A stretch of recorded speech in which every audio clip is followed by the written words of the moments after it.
In the last programme we heard how this revolutionary technology emerged and how it was used to capture and disseminate human knowledge.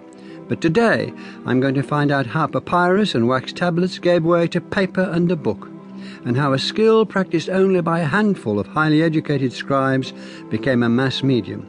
For me, this journey of over 1,000 years begins in the north of England, the site of one of the first and greatest libraries in Europe.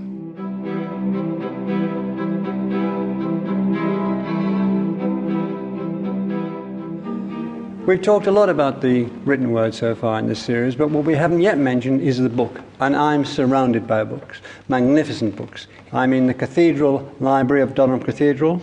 This library was built inside the ancient building in the 17th century. It still has furniture in it from the early monastic days of the cathedral. It has 14 alcoves with desks where students and monks presumably could work. And I'm with the Professor of the History of the Book at Durham University, Richard Gameson. Is there a date where you can say that writing came to Britain?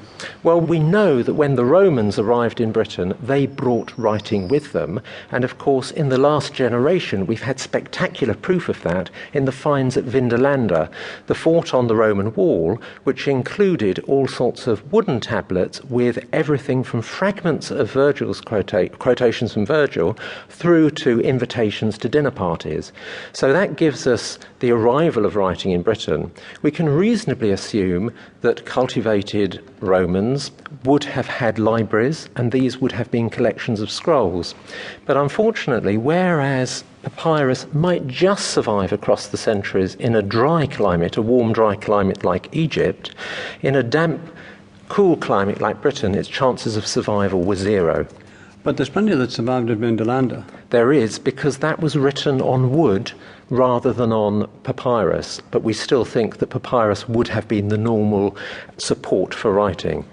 Can you tell us about the change of technology to the codex and when that happened and what it signified? In the 1st century BC, several writers allude to classical texts in a pocket format, a copy of Virgil that you could take on a journey. And this must therefore be in folded membrane, i.e. written on animal skin.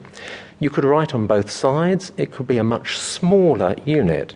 So we know that some sort of codex book, like our modern books, was in informal circulation from the 1st century AD at least. But it really comes to prominence in the Christian centuries, and Christians particularly favoured the codex for their scriptures.